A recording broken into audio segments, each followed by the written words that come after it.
7 hours driving on the highway. Far away, far away, far away. Every moment I was spending on regrets was such a waste, such a waste, such a waste. Looking on the city lights, flashing bright in my eyes. Look up to the sky and I got this relief inside. Then there's no need to hide. I'm going all the way up. Ah, I'm going all the way up. Ah, I'm letting go in my heart. Ah, of everything that holds me down. No, no. And it's feeling like I've been enough. I can feel the love. Oh yeah, it's all around me. Oh, I need to know how I can make it. Not afraid to go. That's where I should be.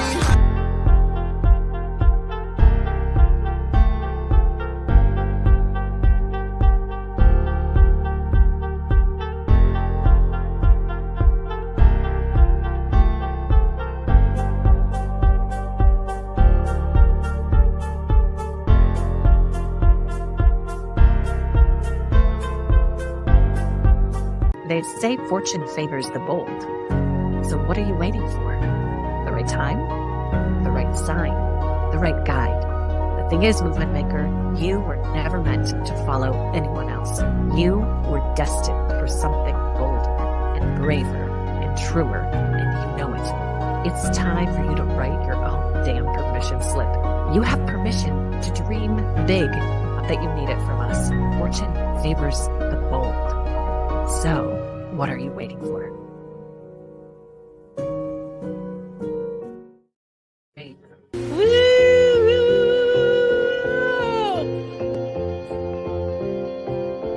I wasn't. I gotta dance. We gotta start with the dancing. Do the head dancing. It's like car dancing. Yes. Hi, Jen. Hi, Welcome Sally. to the Thank Permission you. Slip podcast live stream, where we like to sing randomly. All right. I don't know anything about that kind of life. I know. It's like, well, Jen's going to be here. We're going to sing. We're going to have multiple beverages. Absolutely. Yes. I only have 2 right now in front I of only me. have 2 as well. They're just different water bottles. Oh, yeah. This is a question that has nothing to do with what we're going to talk about, but it's a important question nonetheless. Mhm. How much water do you drink every day? Oh, at least 18 cups. At least. I have at least 3 of these a day, and this is 6 cups.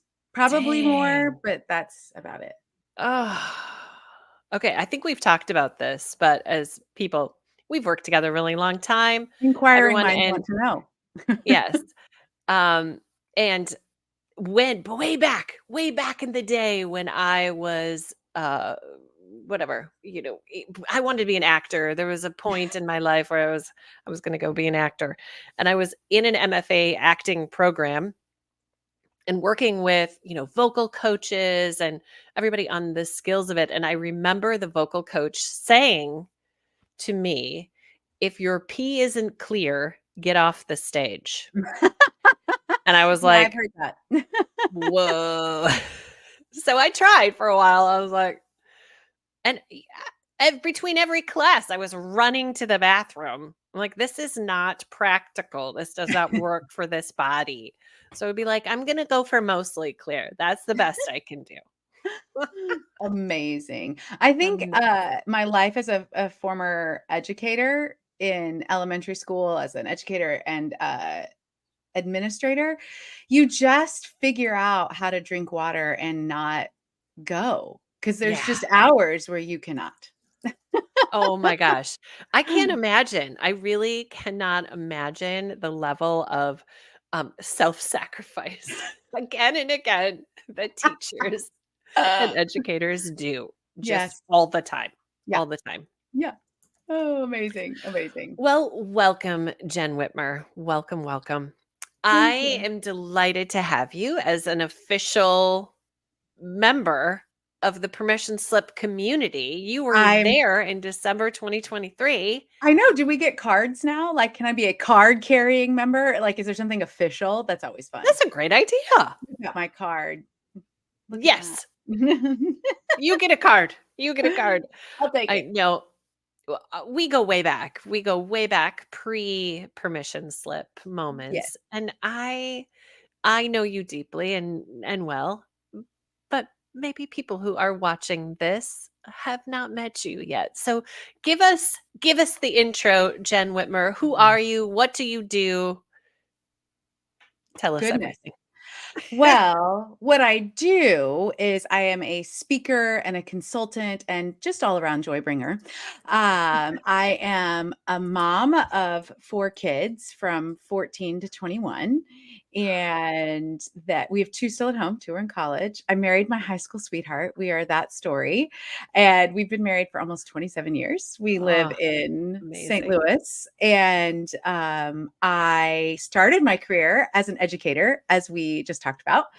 And then I experienced the best leader I've ever had, and then a change of leadership with a leader who was unskilled and unhealed, as I like to say. And that created a toxic work environment that just about destroyed me. I was in my Mm, dream job and that happened, and it was really awful. So yeah. from that, that was about 7 years ago, I started trying to figure out, well, what do I now want to be? I was going to be an educator. Like, that's what I was Mm, going to do. I was going to go on to the next thing of education, which was teach pre-service teachers, go into the university level and help before you got into the classroom teachers. And yeah. I was like, I don't know that I can do that now. And so I'm not sure if you're Mm, listening live, if you've ever experienced that, where you're like, this is what I thought I was going to do with my life. And that's not what happened. So I started realizing that I had this amazing culture. What created that, and what created the culture that was so difficult? And that's when I went into, there's a way to make this different. There is a way to change this. And I started speaking around conflict resolution and then moving into understanding yourself and realizing those are components of really creating a great culture at work. And all of those components are needed to create a positive culture by embracing the complexity of all the people that you work with, including yourself. So that's about me. That's what I do. Beautiful. I do Beautiful. just want my life to be a musical, so that's why Sally was singing earlier. We share that. We share that characteristic, the random singing Yes, characteristic of us as Enneagram sevens, because that's right. along with all working with organizations to help them, uh, they're complex people, they're real, challenging human people Mm, thrive and flourish and find more joy in yeah, this work that we mhm, do. Work, even the word I know. work, joy. These are seem Mm, kind of opposites. but they are So, not. but they That's are the one. not. They are And that not. is where Mhm. Jen comes in with her joy-filled necklace and says, "We can bring joy with us into work." And we are talking to, from an audience perspective, we are talking to a lot of leaders and entrepreneurs, change Mhm, makers of all stripes. So whether or not you are within an organization, we still show up and sit at our computer mm, and go, okay, how am I going to approach this challenge or this obstacle or this task or this team, or like, we are all in the process of how do we bring ourselves into our work with more joy in yeah. whatever context. Mhm. So you are filled with so much wisdom. So I know you said you left teaching,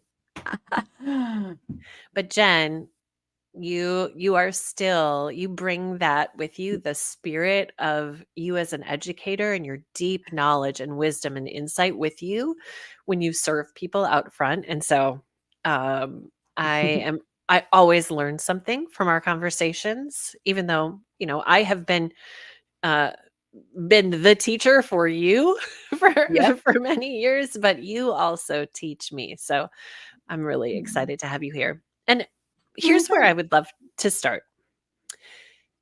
When people are not feeling joy at work, right?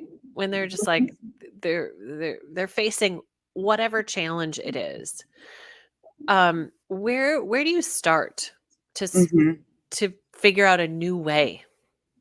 Yeah. Because I don't know, people get burned out, people are tired, people are disengaged, we're exhausted. Yeah. So I want to back up a little bit because sometimes people conflate or mix up joy and happiness. Mm, And joy and happiness are two different things. I always think of happiness as the emotion, the fleeting energy that you feel, that is a feeling. That joy is a happiness is a component of joy, but joy is more foundational and long lasting. I have my own definition of joy because it is one of my core values as a human and as a business owner. And I think of joy as this sustaining purpose that is an overwhelming connection to something that is larger than yourself, something that is meaningful, and a sense of deep rooted happiness. That it is, mm, I don't feel happy every moment of every day. Nobody yeah. does. And we're not designed to live that way. We're not designed to live in this kind of cotton candy, hot air balloon space. We are designed to be really rooted. So when I think of joy, joy has roots that go Mm, very deep. And the part that I am constantly reminding myself of is that roots are formed in the dark.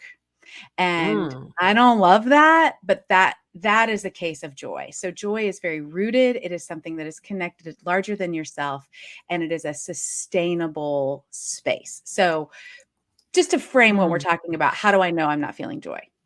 Okay, you said something and I want to underline it. You said joy, it's a Mhm. sustaining idea.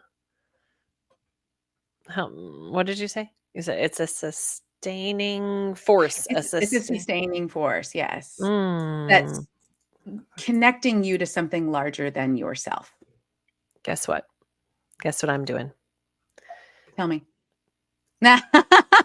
Banner, Look at you with banner, the banner. I'm super banner. impressed, Miss Producer. Thank you. Well done. Thank you. Well done. If people have watched a few of these, they're like, "Wow, every week she gets just a little bit better. She gets Hey, a little bit." That's how it works. We as a show up and bravery expert, you show up anyway, right? That's what you taught. you That's what you got teach you us. gotta give it a go. You gotta give Yeah. it a go and let go of the Mhm. ride. Life is Yes. just one big improv scene. Mhm. Joy, it's a sustaining Amen. force with deep roots, and roots are formed In in the the dark. dark. Mm, Ooh. I know. I don't Okay, love as it an either. Enneagram 7, guess what? I don't like that. As a fellow Enneagram 7, and if you've not heard of the Enneagram, it's a personality framework. Sally and I Yeah, both are the same personality type. Doesn't mean we're the same human, but we yeah. both share a deep avoidance of pain. Let's not do that. So, no, don't like it Yeah, either. I really Yeah. yeah. Yep, I feel that. Mhm. Okay. So, So that's an back to your important backdrop. Yes. So back to your original question, because I don't want people to think I'm supposed to be happy all the time or every moment of my work Right, should be enjoyable. That right. is not an indicator of joy. Or some Yeah, people, I love this phrase of protecting your peace. I think there is a yeah, component where we do need to protect ourselves from things that are harmful and yeah, sometimes things that are just hurtful.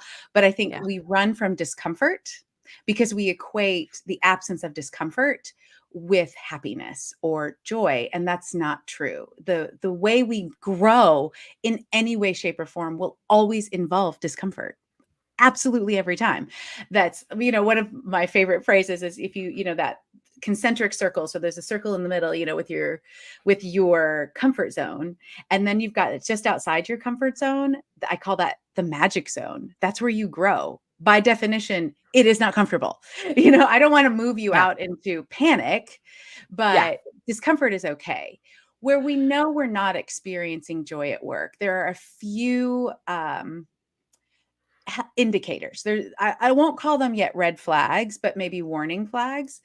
There are a few that are waving red flags you should always jump for, like, oh, this is a problem. But one of my favorite quotes is by a man named David Wright that says, the cure for exhaustion isn't rest, it's wholeheartedness. So when Mm. you're exhausted, the way to wholeheartedness and the way to joy is alignment with purpose. It's alignment Mm. with, why am I even doing this?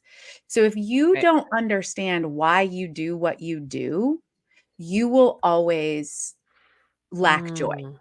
Because Mm. purpose, we are designed as humans to understand purpose. I want my life to mean something.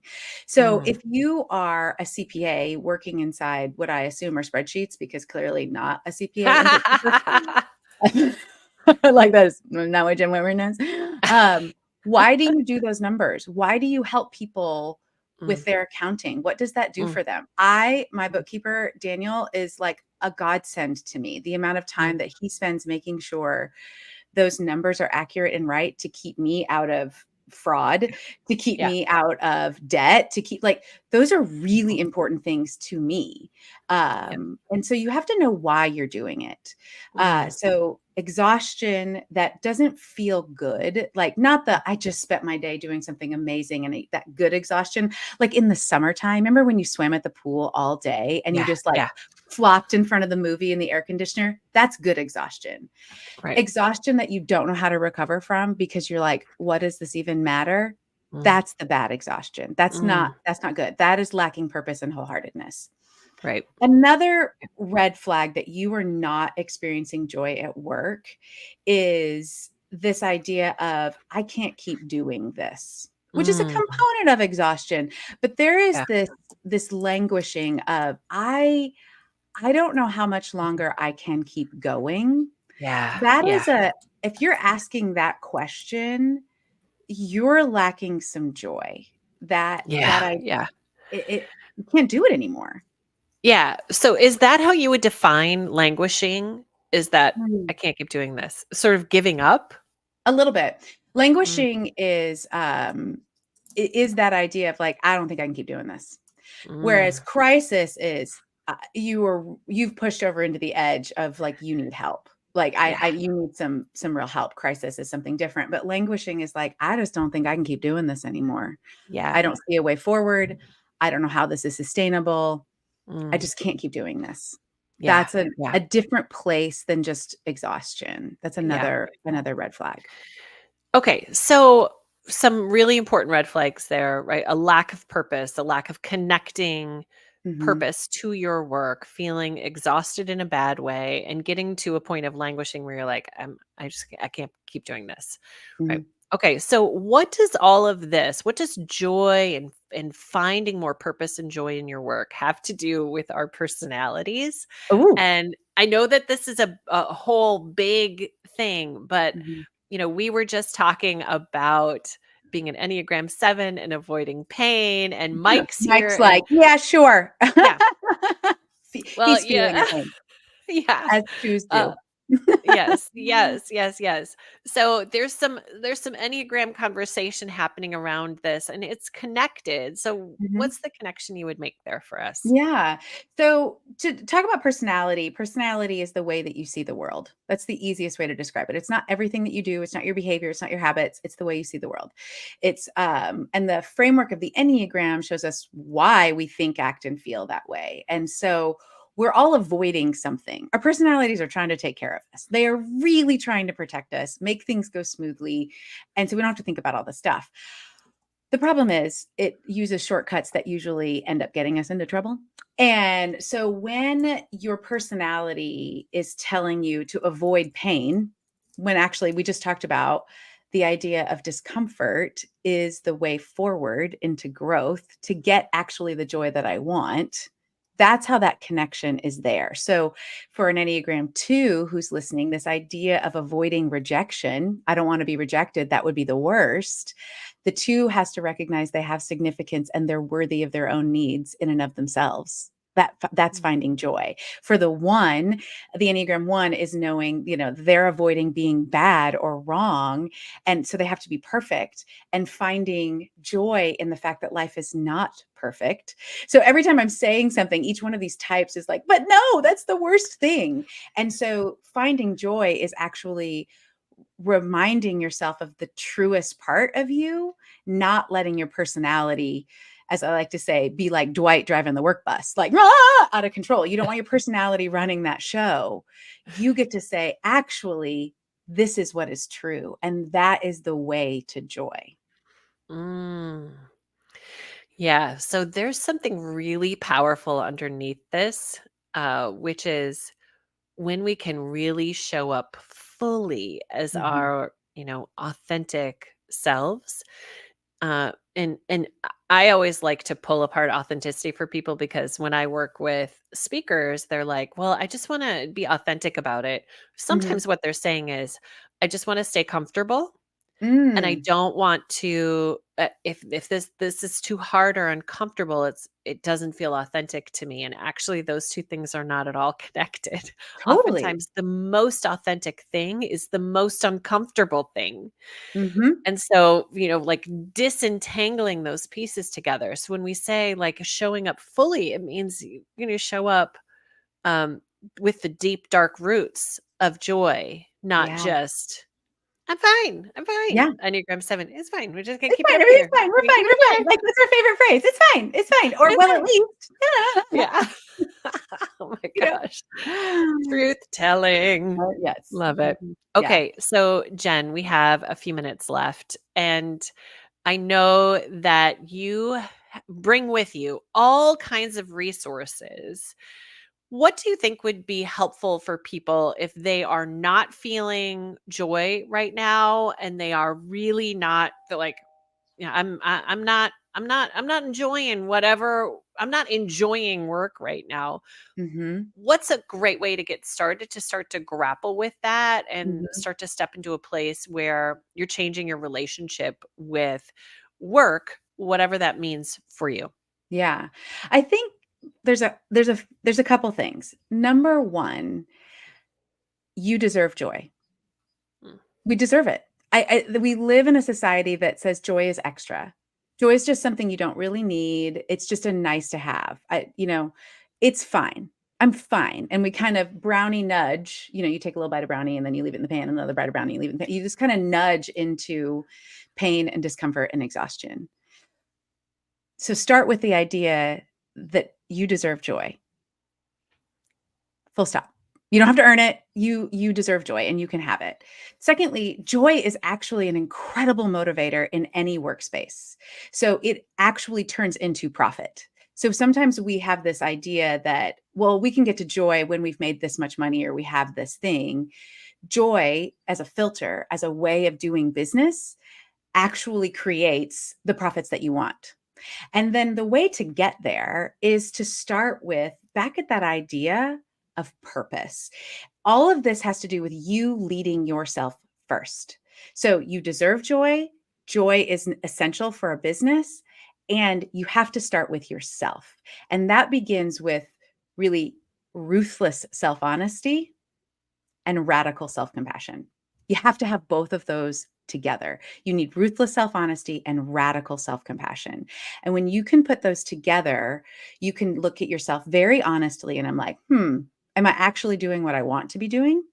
Am I actually operating in the way I want to operate? Am I like, I'll get to that later? Are you procrastinating? Like, what about you is showing up in that space?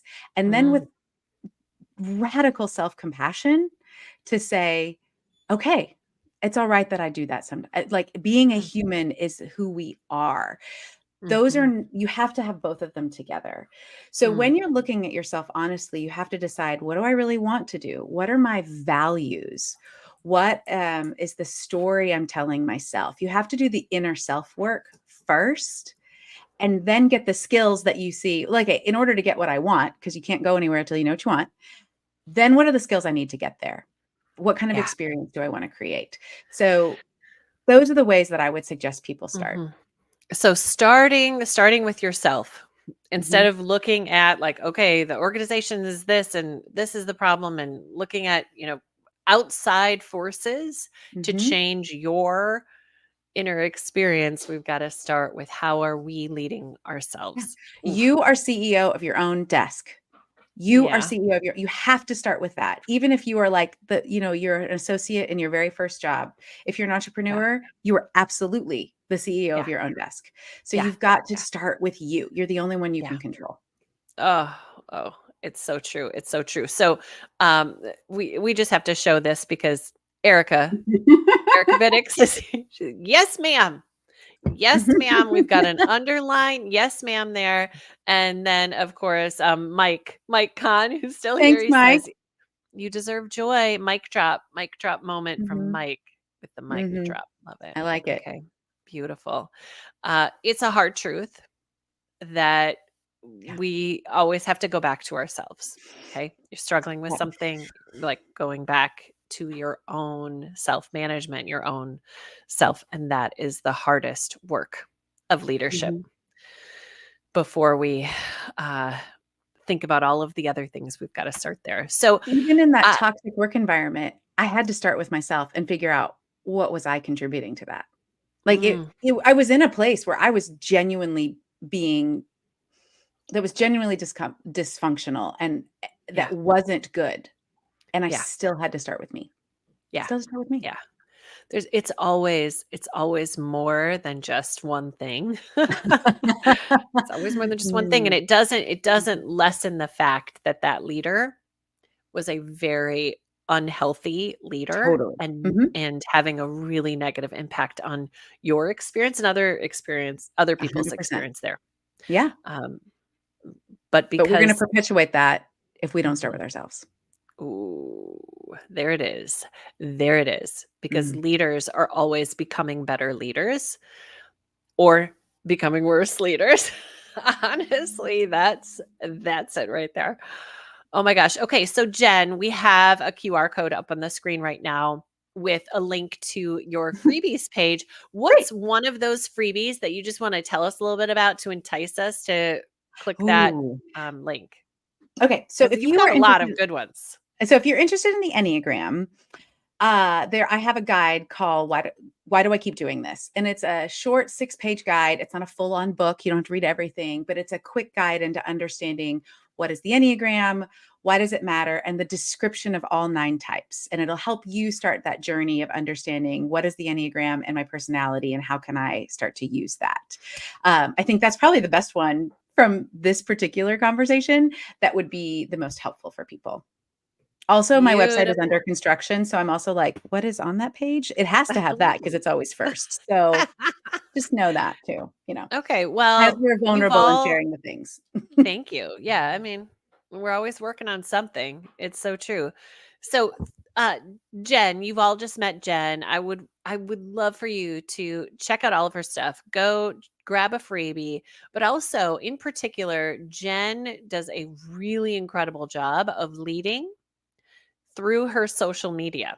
So Jen's Instagram is a I'm always grabbing so many good nuggets of wisdom from that, plus fun little like cat delights, and you're hilarious. I don't know, there's a It's blow funny. up unicorn Yes, I do have that a blow up comes out unicorn. every once in a while, which is just amazing. It's a costume where inside the unicorn, just so you know, I don't have a separate blow up unicorn. I become the unicorn, You just so you're become aware the of what it is. It's a unicorn. costume. Amazing. So It's so beautiful. great. Okay. Jen, thank you. Thank you for being here. Thank you for everything that you give to all of us through the way in which you show up and serve. We all benefit and become better leaders, more joy filled leaders who are creating different results because of that. And so Mm. grateful for you. And I'm grateful for you and that's all the permission that you have told me to have over the years. I appreciate it a lot. okay. That reminds me, before you go, we need to hear one thing that you are going to give yourself permission to do next. The next permission slip you are going to write for yourself. What is the next one? I think the next permission slip is after my therapy appointment today. I feel like I have things to do, but I am going to go choose to work out and then show up to my evening event, not necessarily put all together. I think that's what I'm going to Yes. do. Yeah. Yes. Way to give yourself permission I like it. to not have your Permission face on. today. There needs to be a theme song. There needs to be a Well, song for the permission slip, like a how jingle. about this? I'll take it. Are we going to dance? And we end by dancing. Jen, thank you for coming here. Thank you for coming. Bye, everybody. Bye. See you next week.